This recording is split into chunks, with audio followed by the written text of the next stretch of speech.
Hi, I'm Lisette Jacobson, host of the Black, Brown, and Bilingue podcast, a part of the Education Podcast Network, just like the show you're listening to now. Shows on the network are individually owned and opinions expressed may not reflect others. Find other interesting education podcasts at edupodcastnetwork.com.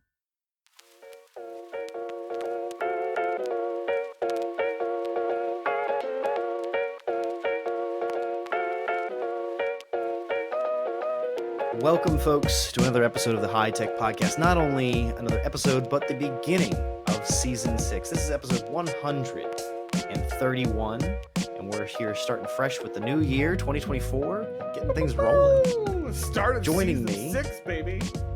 Joining me is Josh. You can hear him there. How you doing, my friend? I'm doing good. I'm pumped. We're back. We took a break. We are for sure currently recording after the break that we took. 100%. Don't lie. Don't lie to them. It's shh. They know better. That's why my Christmas lights aren't on anymore. Except they are. Oh yeah, sure. Yeah, like these Christmas lights. Yeah, I don't know. I'm not gonna change things. It's too much work. I'm excited. We're back, season 6. We got some great topics lined up this season. We've got some exciting things. Guests galore. Oh my gosh, it's great. It's gonna be a great season. I'm super excited for this season. In prep tonight, Josh and I was asking Josh permission, like, hey, just can you make sure I've got the schedule right here so I can like set as many guests as possible. I've currently got like 7 folks in our inbox. I really appreciate that. If you'd like to be a part of the High Tech Podcast, join us as a guest, become a new friend, part of the fam. Inbox at hightechpod.us. Usually we throw that in at the end of the episode, but I'll put it now just in case. Yeah. Love to have folks join us. Yeah. And I might even say, as a result of today's episode, I might even put this out there. Keep that inbox in mind. If you listen to this episode and you hear the result of this conversation, you want to challenge us, or you want to bring your own have a thoughts. Similar experience. If you've had a similar experience, we'd love to feature you. I feel that. Can I? On that note, then, Yep.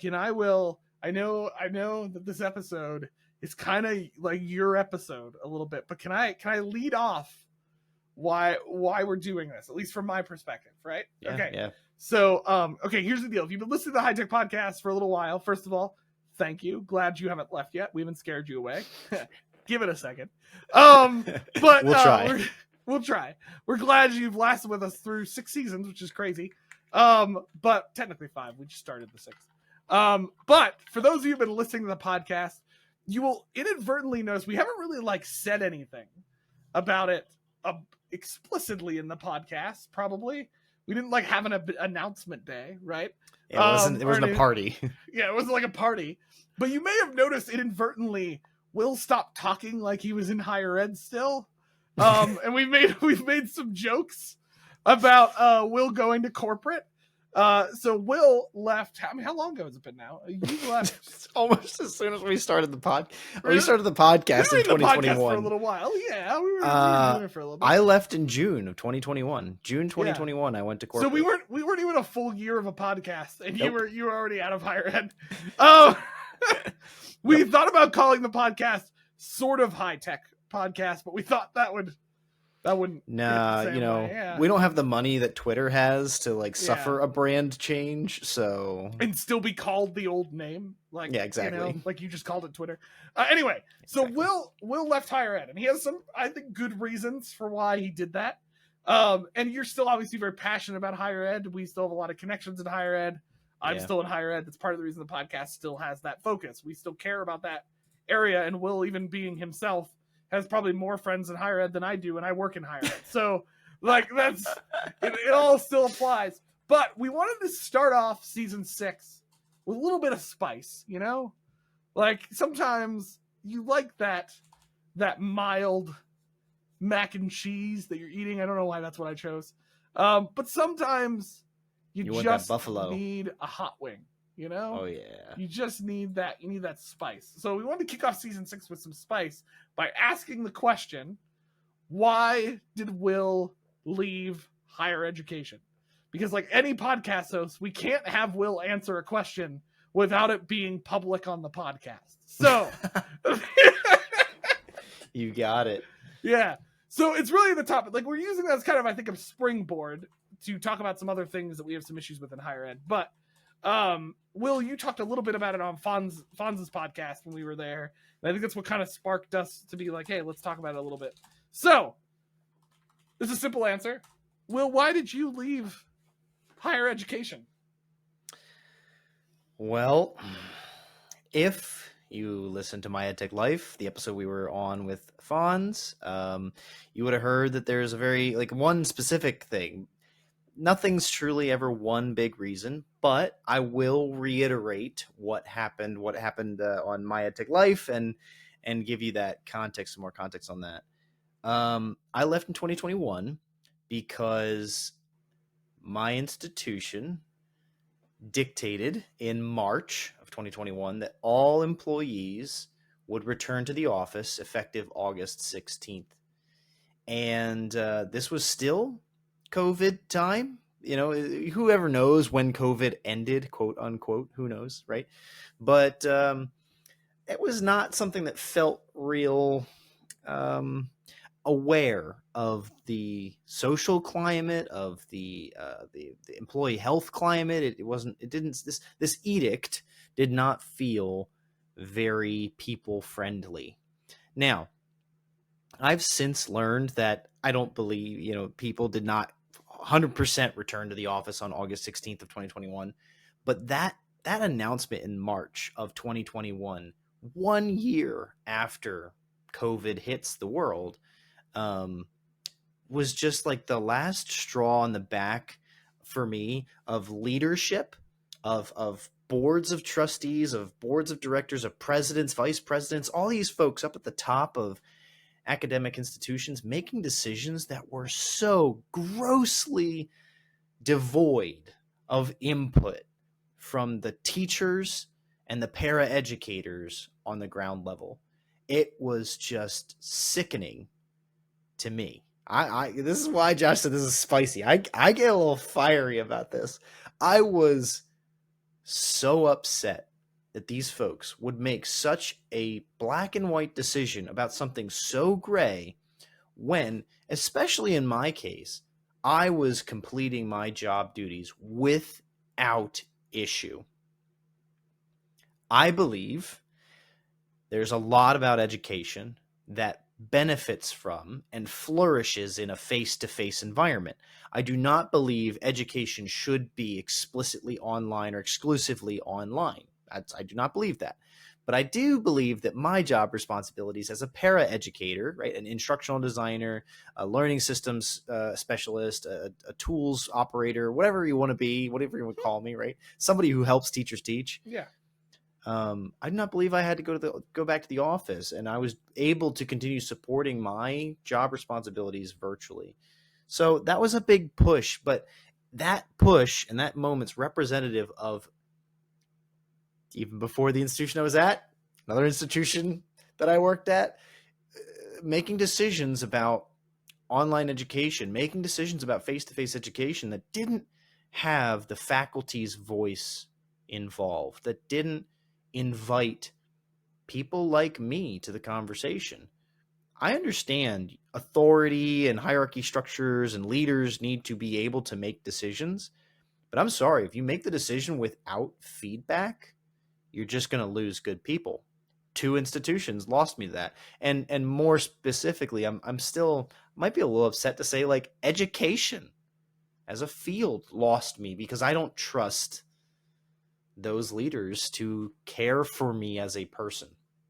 Yeah. So that's that big, the big issue, the big thing that I'll point at is this chasm between leadership and the folks doing the work, that there isn't an understanding. They don't know what we're doing. They don't know why we do it. They don't know how we do it. I could tell you there's not a person in leadership at either of the 2 institutions I've worked at the times that I worked at them, right? I don't know about today, but that I could have talked to about my job and they known what the heck I even do. They just knew that as long as I kept doing my job, we could keep delivering online education. That's all they knew. Yeah. And I think your point, right? So, like, to jump in here, and that's partially true still. I mean, yeah. Everybody who listens to the podcast knows I work at the institution we used to work at. I don't have the job that Will had anymore. That job is actually gone. We just good for you, man. I'm it. I'm still just clapping back here. Yeah, but like mainly just because I was tired of a long title with slashes, but really had nothing else to do with that. But the I think the point you're getting at, right, is there. I do still agree with you that there is a divide that happens between leadership and those on the ground, and the side I would point out is that that's natural, because as somebody who leads, you're never going to know everything about the thing that you lead, like when you're leading teams of people who do other work, right? I think it's the 37 Signals guys. Will knows I fanboy out over these guys. They create a project management tool called Basecamp. They're great, a little fiery themselves, but I forget where he talks about, but I think Jason Fred from there talks a little bit about how, like, as you get higher up on the hierarchy, you end up knowing less and less about what's actually happening in your organization.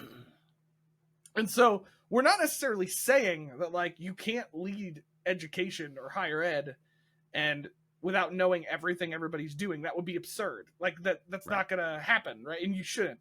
I think the point is, I agree with Will that I am seeing a pattern of where the experts in those areas are not being considered when decisions are being made in those areas. Or they're blatantly being ignored sometimes. Their feedback's being asked and then they're being ignored. Now, again, you need to know where I'm coming from in this area. I see it from both standpoints. I know in leadership sometimes you have to make calls, because as much as we all like to think the experts agree, surprise, higher ed, getting you to agree on something is like incredibly difficult. Like, I know some of my faculty who think that all the faculty are on the same page about one topic, and they're wrong. They're not. And so as a leader, you have to make decisions about which direction you're going to go. So I get that, but there's still at a certain point where, like, I've seen things done in online education without really any consulting of designers or people who work in that field, who are living and breathing that, or decisions made about what happens in the classroom without faculty being even considered in the process, right? It's one thing to make a decision some people aren't going to like. It's another thing to blatantly see leadership not considering any of that. And it's not just higher ed, it's everywhere. I mean, like, fair. Absolutely. Like, you're seeing it in business still. Yep. Maybe some offense. Silicon Valley is like a burning pit of fire flames right now. Of this. Like, it's not just higher ed, but the problem exists in higher ed. And so I think we wanted to use this as kind of a springboard to talk about it, and then maybe like some of our thoughts about if we could fix it, what we would do. But no, it's called light the match and walk away. You don't light the match. Okay. Go ahead. I agree with what you just said. I don't disagree with what you just said about, like, needing to pull in the experts, not needing to know that. I do agree with that. The caveat I hold is, we are now in the 20, and I'm gonna get myself in trouble. We are in the 21st century where, well, you and I are. Some other people are still living in the 19th century. There. Point is about to be made.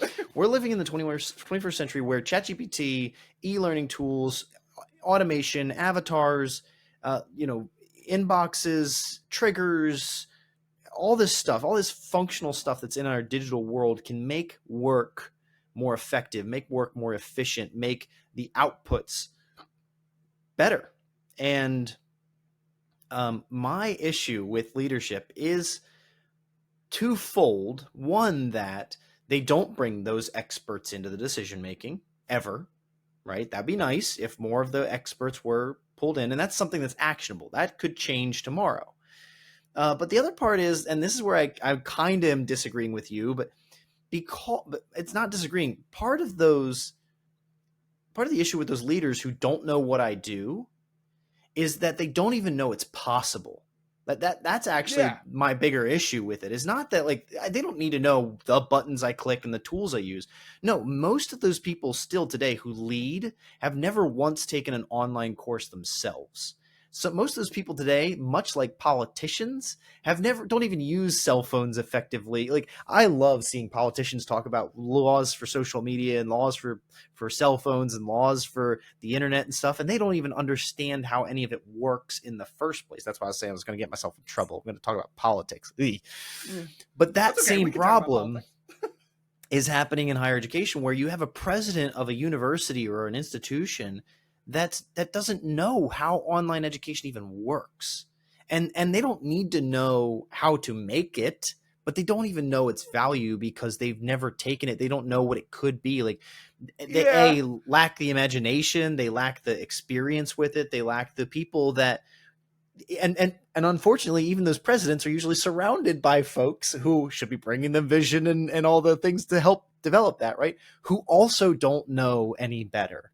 There's this significant ignorance at the leadership level of what's possible. Yes, I think the only thing maybe I push back against is that's not across the board, right? Like, that's like, for instance, we don't do this a lot on our podcast, so I'm just gonna do it. Like, they don't listen to it anyway. If they want to come listen to it, fine. I'm not on the clock. Like, it's not a secret. I don't agree with everything the leadership in my institution decisions they've made, right? Right. Will and I talk about this all the time. I will say, to a caveat on the other end, while I don't agree with everything the decisions they made, there are two people in leadership who taught online courses for years, designed online courses. They got their master's degree online. Like, they have done online. I don't agree with the decisions they're making in online, and I wish they also haven't been an instructional designer. So, like, right. But I do think we need to be careful to make broad caveats. That is very true. There are plenty of institutions that do, but there are also institutions that do have people who've been in online. I mean, it's not now. Haven't been in online for a while? Probably, because they made it up to the top. It doesn't just happen overnight to get there. So, like, they've probably been removed from it. I think. Yeah, I don't. Well, I'm not disagreeing with you. I'm just saying. Yeah. No, I prefer to be careful not to make broad caveats about everybody in that position. I prefer to do surgery with a broadsword, personally. Like, I just hack and slash and see if they come out alive on the other side. And I'm picking on online education. It's Josh and I know online education inside and out. We're intimately aware of. We know how it works. We've worked in it. That's all we do. But for our K-12 folks and audience, right? These people are dealing with this issue of the divide at whether or not they get physical resources in their classroom, at whether or not they're allowed to teach from home on a day that they're sick, on whether or not their students should be allowed to go home anymore. There's so many things. It's not just online education. Like, I appreciate to know that there are some people now in the leadership where you are that have some experience. That's not the only problem, where I'm still pretty comfortable swinging my broadsword, because this is why I left education. Folks, I love education inside and out. It's really hard for me sometimes to not work in education. It's actually why I love that we still do the podcast and why I can stay in touch this way, because educators are my people. We are the folks who, like, can put together one of the most imaginative classrooms and learning experiences with duct tape and glue, because you know what? That's all we've got. Yeah. Well, if you're lucky to get glue. Oh yeah, my bad. I didn't want to. Yeah, sorry, that's like a luxury. Didn't want to poverty shame. You've got two sticky things. Exactly. You only get one. I only needed one sticky thing, and I had two. Yeah. No, and I hear you. I want to make it clear. I don't disagree with you that there's a problem in leadership. I think my perspective on it is, like, a lot of times I see faculty criticize leadership as, like, you don't know what I do. That's very true. Right. My problem is that I think the core problem is not necessarily they don't know what you do. The core problem is that we need less arrogant people making it to leadership who think they know everything about what everybody does. Right? Like, there's a difference, and that's my point. Is like, and like, sure, let's get political. Let's go broad. You want Josh's hot take on the world? We need more people who think they know less. That's what we need, and it's ironic, Will and I saying this on a podcast where we talk about things we think we know what we're talking about. Like, I get it, right? But like, my hot take is we need less people who think they know everything on both sides, right? Like, you know, my political views on that type of stuff. My main view politically is you both suck. That's my perspective. Yep. Like, there's the same perspective in a leadership standpoint. I think what I see regularly is two issues, and I don't know if this applies to part of what you saw in the decisions that pushed you to it, so feel free to speak into this. Right, I see two issues from my perspective: leaders who think they know everything, and leaders who are obsessed with just being the biggest. Like, those to me are two core problems. Like, what if we focused on resourcing and listening more than we focused on being the bigger institution than the other institution? Right? Like, what if we just focused on doing what we do currently well, instead of focusing on adopting 16 other things, like scuba diving degrees? I don't know, unless that's what you do well. Please, we need good scuba divers, I guess. But does that line up with what you've seen a little bit? Like, I don't know. Yeah, yes and no. Yes and no. I can think of a leader who I believed to be genuine, authentic, not full of himself, not arrogant, you know, not too big for his britches, who still didn't lead any better in the issues I was dealing with in my work, you know, for our sake, you know, and is that his fault or not? Like, is there too much is there too much of that hierarchy between leaders that maybe he could have made the change, but the leaders who were in the middle were causing the breakdown that never actually got the right advocacy up the line? You know, I just don't know. That's where I say, like, I agree with you, but I mean, that happens. Like, good leaders are going to make bad decisions. Sure. As well. Sure. I mean, like that. I suffered under 4.5 years of bad decisions then. Yes. At that institution. Like, that was different. I don't know. That was. I don't know which one you're talking about. Yeah. But if you're talking about the other thing, that was for sure somebody. No, who thought they knew I'm being as vague as I can for a reason.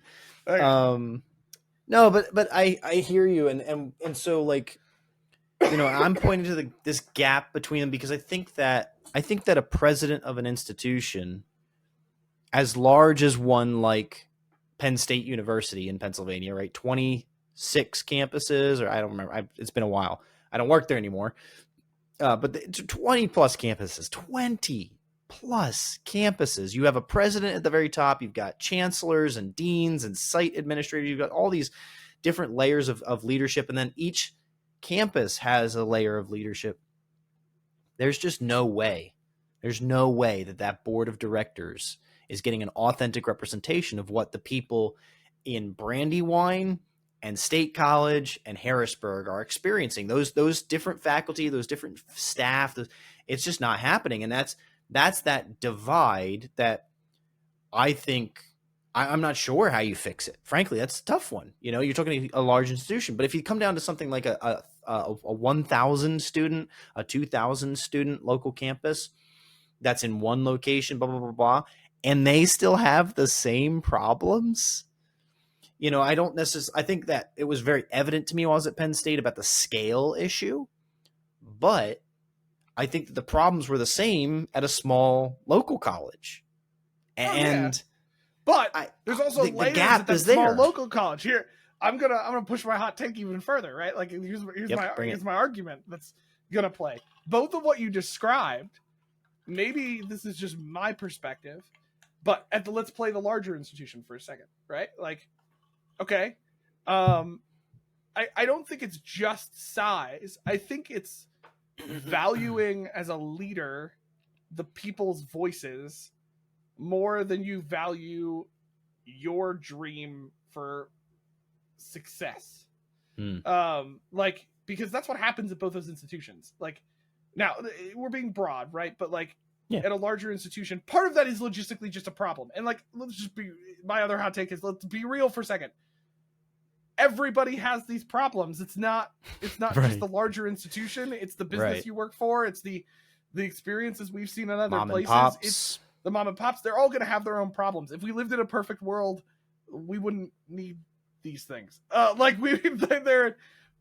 I think from my perspective, it's I don't know. Maybe it's just the place I'm in right now, but I see all the issues existing because we keep trying to expand beyond and not look in.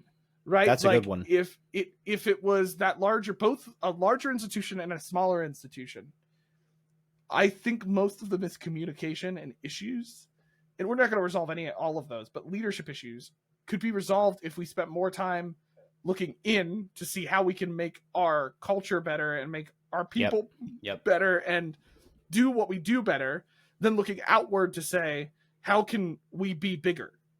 Right? Yeah. Like even small, big institutions, they both have that issue where like those decisions are made. Now it's not going to fix all those problems. Like that's where maybe you and I look at things a little bit differently in these areas where like, I get it. I've been in some of those seats sometimes. And I know sometimes you end up having to make a decision and you look back and you go, I don't like that decision. We all have that experience. The disadvantages those leading are responsible for other people, but that's also why they should take it more seriously before they make decisions. And I don't think that always happens. I think sometimes we kind of flippantly make decisions about things based on our desires for what we consider success instead of our desires for a better place for people to work and a better education for people. Yeah. I don't know. Well, and one of the things I think is really valuable in there is this pointing towards the humanity of even the leaders. But what you were calling for is kind of a countercultural approach to business development, right? And it's something I think we see in 37 Signals. I think it's something we see as an issue in Silicon Valley that is rampant. If you just grow, yes, you can make more money. But does that mean if you grow, you're going to use it better? If you didn't, in the first place, use it well. I think, gosh, I'm scared of this episode. I think that faculty,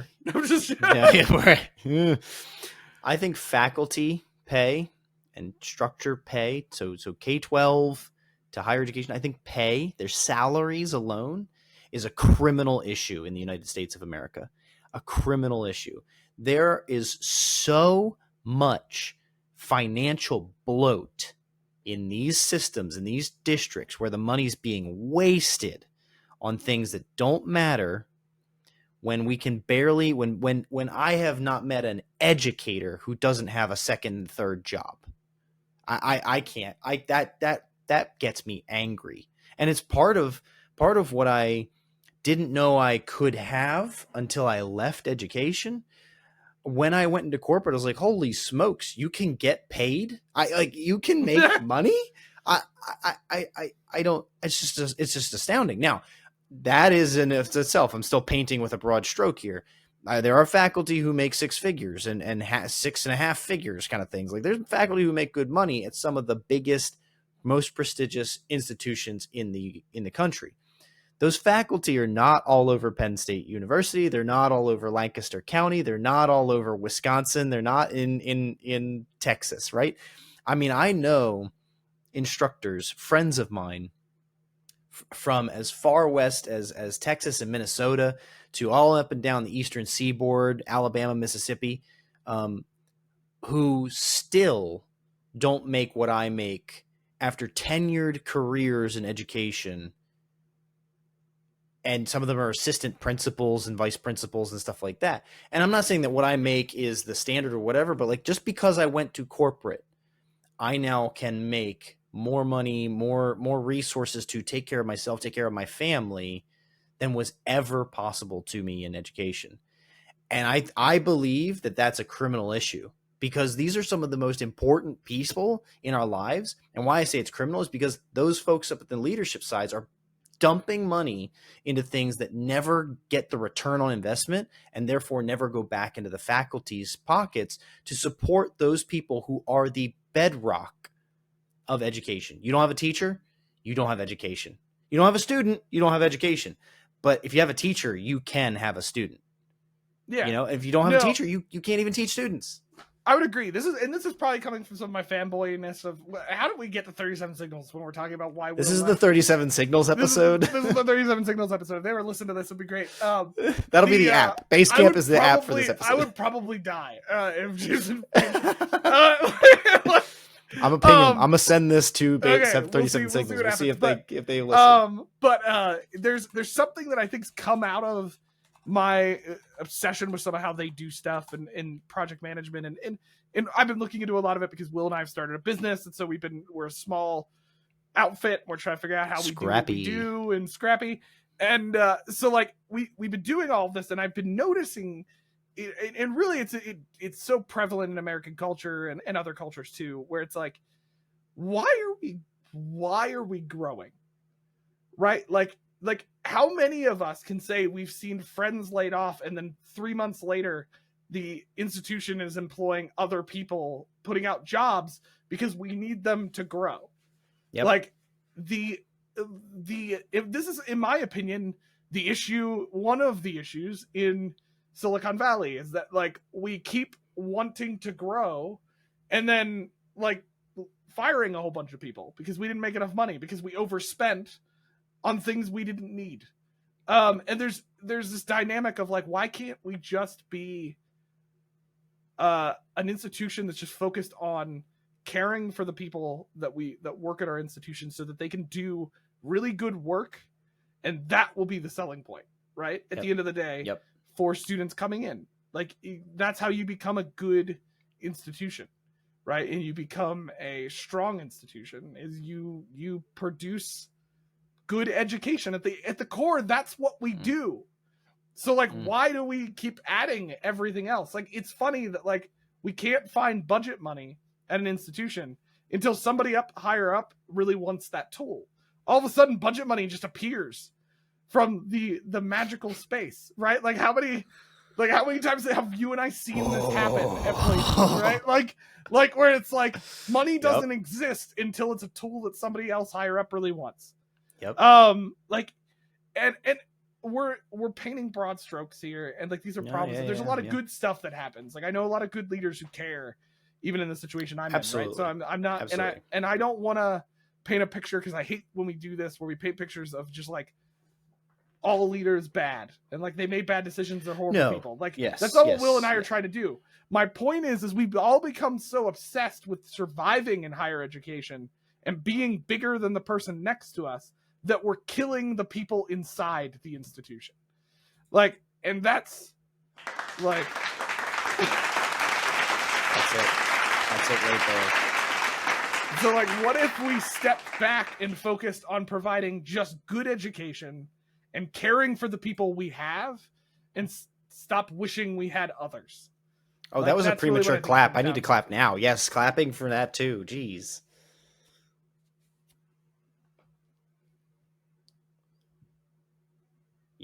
You froze. You hardcore froze, but now we're back. Okay. I don't know where I left off. Did the clapping make it in before I froze? No, I don't know. Okay. Figure that out later. We'll see what happens. One of the points that I was going to make, though, I think we need to move into some positive side of the episode soon. But a closing point that on the financial thing and the impact of this chasm between leadership and the folks on the ground that is bad for the leaders who are not taking care of their people. Just know that if I know one of your educators, I'm sending them jobs. Like, you can you can ask anyone that I know in education who I know is just even mildly dissatisfied with their salary, their pay, the condition of the I just flood their inbox with jobs that I see, because I know how hard it was for me. I know it was not easy to get out of education. It was not easy to find relevant careers, relevant jobs, etc. So when I see stuff and I think of someone, dude, if you're an educator and I know you, and there's going to be people listening to this podcast who are probably laughing. Like, I have sent you a job unsolicited just because I want you to know that there's options outside of education for you. as much as it hurts, and here's what I'm going to use to pivot us into the positive, as much as it hurts to think about leaving education, where your heart is fulfilled. I loved working in education. I love that we do this podcast so I can stay in some way in education. I love teaching my martial art because I get to continue to educate. I love the work that I even do in corporate because how I position myself as an expert in my business, my company, allows me the chance to teach and assist other people while I'm not in education. Like I have to live that out. My heart needs that. I'm mission driven, or otherwise I would not do well. I would give up. There would be a bad day if I was not able to live out that mission and vision. And so that's where I think the positivity and the opportunity for us against this chasm is for those who are in education, for those who are staying in this situation, staying in this moment. The best thing we can do is take every shot we've got to advocate for positivity.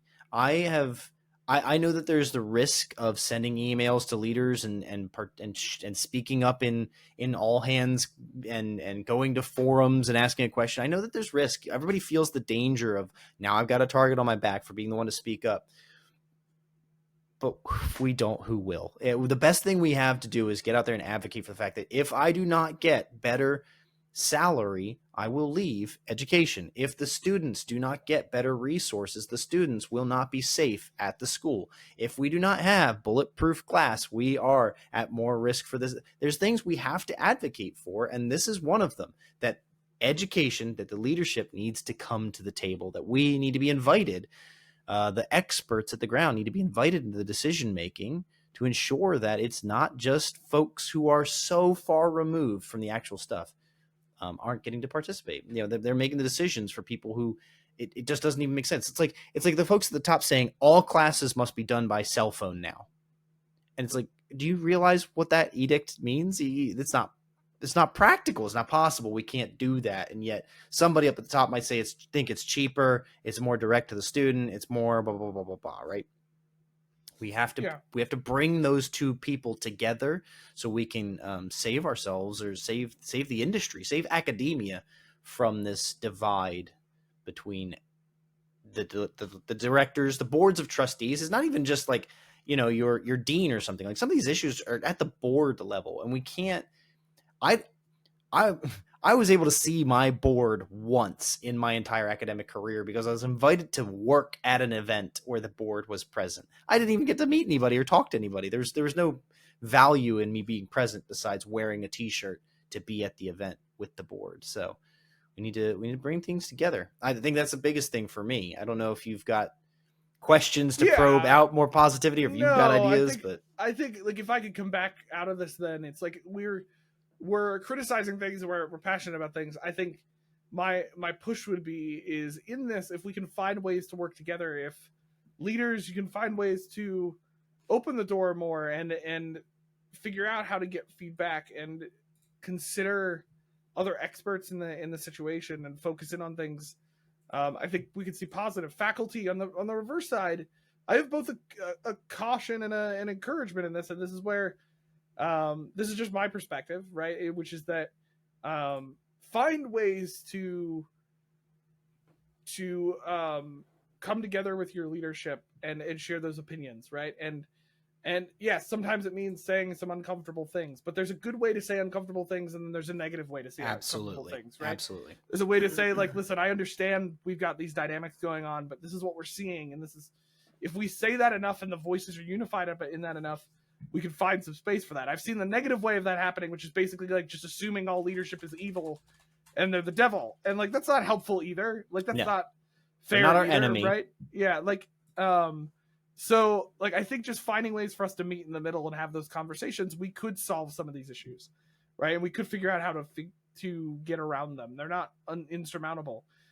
Some of Will and I's opinion, we've done this in a past episode, is higher ed dead, is that higher ed might need to really shift how it does things, in my opinion. Higher ed that we used to know, I don't think is viable anymore, and I think it does need to shift. And sometimes faculty on the other end, you need to get more comfortable with that. While I want to produce good education, I've also seen faculty who also just want to teach how they taught 10 years ago, and that's not always going to work. But at the core, I think we can make an impact on those students' lives if we focus on doing that and that well and caring for each other.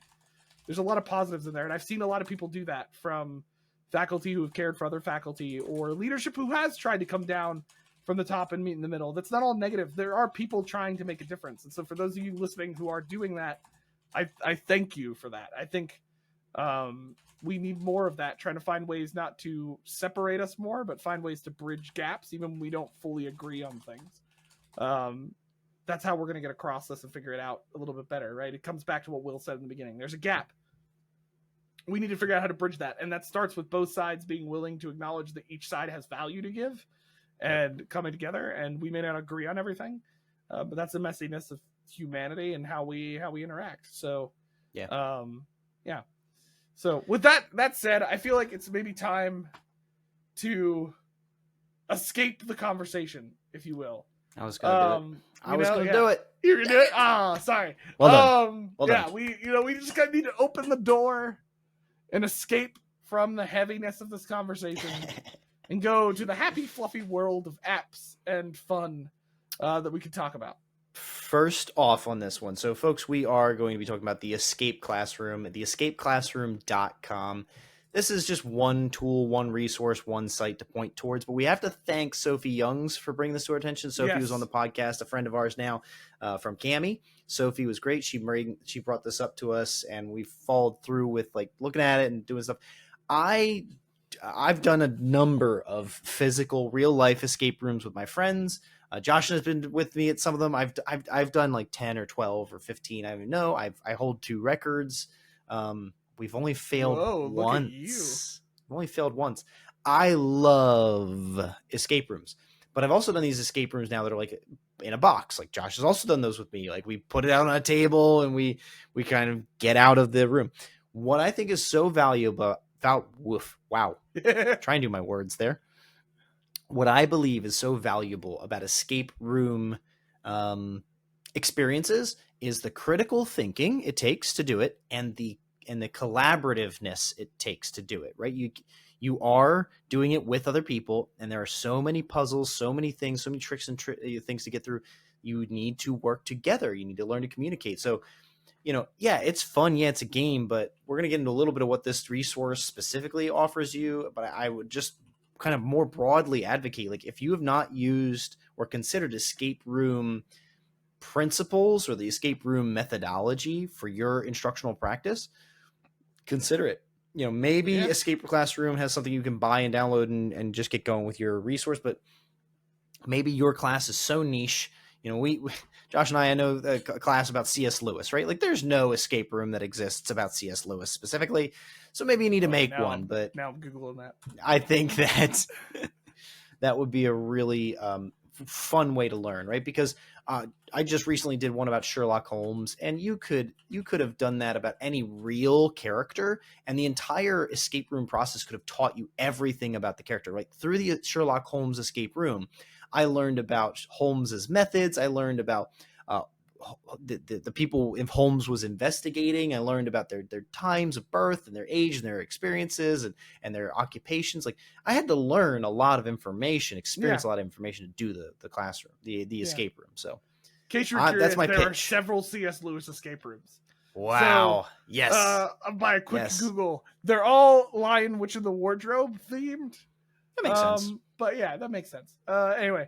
But yeah, I would agree. Escape rooms are a good way to bring people together, and it is a good way to process information and work through information. Like Will said, you have to learn a lot of things to do it. One might note that maybe leadership and faculty would have better relationships if they did some escape rooms together. I'm just throwing out some ideas. But yeah, so also if you're curious, Sophie shared that with us on episode 118. She specifically talks about digital escape rooms. On the High Tech Podcast. This is where Will and I kind of got this tool, and then we looked into it a little bit more, and we thought it was worth talking about a little bit more. So, the Escape Classroom. Will, walk us through. How do we describe this to people? Overall, it's kind of like a curriculum service. It's offering resources, right? So you can do some like one-time purchase, like buy a specific room or stuff like that. They actually are offering an all-access membership. There's a Christmas special going on. Unfortunately, this episode's going to come after Christmas. Maybe that holiday special will continue. Who knows? Yeah. But you can buy one of their escape rooms, right? Something that's around a mystery, something around that there's like a hero, there's an escape classroom. They've got kind of different brands to it. As far as I understand, there's some customization available to you, but they also, as an entity, do professional development on escape rooms, right? So if you don't know how to do this, you don't think that one of the ones they offer is going to fit your need or is your content area, that's fine. You could look into getting these folks to come alongside of you and help you develop your escape classrooms, things like that. One of the things I think is most important about pointing at this tool is how like straightforward it is. It's theescapeclassroom.com. It's not like you're buying Duolingo or Kahoot for your classroom. Like you're buying the physical resources and or access to folks to assist you in building them. So it's a great place to get started, learn about it. You know, they've kind of got the tagline that this is all about creativity and innovation, critical thinking and problem solving, communication and collaboration. So they've gotten a lot of information there. They offer a free escape room. Escape. I almost said a free escape room. A free escape room. But there's a quick tutorial on their main website with like a YouTube video walking through what it is, and then you can get that free escape room to get started. So why not try it out? See if your kids respond well to it. Maybe there's a way you can use it as like more of an icebreaker or something like that. But then they have 5 larger products you can pick from to get started with like a pretty much different themes, right? There's a heroes one, which might be like superheroes, treasure hunt, choose your own story, mystery, more like the escape classroom, like getting out of a room, something like that. So you're buying the theme and then customizing, using it to your best advantage. Lots of YouTube videos with information and trailers. They do workshops. I mean, it's just a really great starting point. The other thing I'd say about this is you could use this as a starting point to get interested, get involved, take their free one. But there's tons more escape classroom-like tools out there. They just don't happen to be at this website, for instance. Yeah. The website has a lot of really well-designed ones that I know for talking to Sophie and a few others, they provide a lot of the resources for you. So if you're looking to try this, there's some space, and they are, like Will said, they're customizable. So they've got kind of a framework based on what we know, and then you can input different stuff into it. So, yeah, I think it's a great way to review stuff. It's a great way to help your students process or work together. Even if you just want to build collaboration in the classroom and it's not fully focused on the content of your class, that's another great tool, I think, to do that stuff. So overall, really cool. It's I almost said escape too. You're messing with me now. The escapeclassroom.com is how you get access to that. We'll provide the link on our website so you can check it out, but it's a pretty cool tool with a lot of potential. So if you're looking to do some kind of escape room, like Will said, they have a free one that you can check out to start, and then they've got products in development that can maybe help you get that next step up to being able to do that in your classroom with your students. So go check it out at theescapeclassroom.com. Okay, so that is the beginning of season 6. We got spicy. We did. And so we know that you might need some counseling next week. So to help out with that, alongside is coming alongside us. Nailing it. Yeah, no. Too easy. We are next week on episode 132. We're going to be reviewing Scott and Elsa from the tool Alongside. It is a super cool tool that brings AI together with professional counselors to fill in a hole in education that we believe is sorely needed. And you are not going to want to miss this conversation. There was a lot of really cool stuff that came out of this conversation with Alongside. Will and I got to do our first screen sharing on the podcast. Not our first screen sharing ever, because Will and I have indeed shared screens before. But we are now using a new tool on the podcast that allows us to do screen sharing live in the episodes. And so we do a little screen sharing. You actually get to check out Alongside with us on the episode. So if you're listening to just audio, maybe check out the video next week. You know, go check out that shared screen. and see what happens. Which you can find on YouTube at Yes, you can. That would be helpful to know. Or Spotify. If you listen to us on Spotify, you can watch the video on Spotify as well. True. So anyway, that is next week on episode 132. You will not want to miss that. They have an awesome mascot. I'm not going to tell you any more than that as well. You just need to find it out next week on episode 132. Again, a reminder, you can find us on Twitter and YouTube at High Tech Podcast. Those are two of the best places to find us. Connect with us on Twitter. Have fun. Go check out some of the Ted Lasso memes that Will posts on Twitter. Awesome. To get updates about new episodes. And the YouTube is where you can find our videos, as Will mentioned. You can also email us at inbox@hightechpod.us. If you have some thoughts you want to share with us, you don't want to share publicly on Twitter, you can totally do that through inbox@hightechpod.us. If you want to be on the podcast, we always love having guests. If you have stories like Will has shared today and you want to share them on the podcast, we would love to do that. If you disagree with Will and I, we'd love to debate you on the podcast. That's totally okay with us. Hit us up at inbox@hightechpod.us. If you hate Lord of the Rings, don't email us. And then we don't accept those. But you can also find our website, hightechpod.us. Every website has a webpage. Yes, every website does have a webpage. It's true. I mean, that is a true fact, but it was not what I wanted to share with you. Every episode has a webpage that we post on there. For instance, the link to escapeclassroom.com will be on this one. For this one. So you can find it at hightechpod.us. Again, thank you for joining us for another week as we continue to learn what it looks like to harness technology in the classroom, whether online or in person or anywhere else. See ya.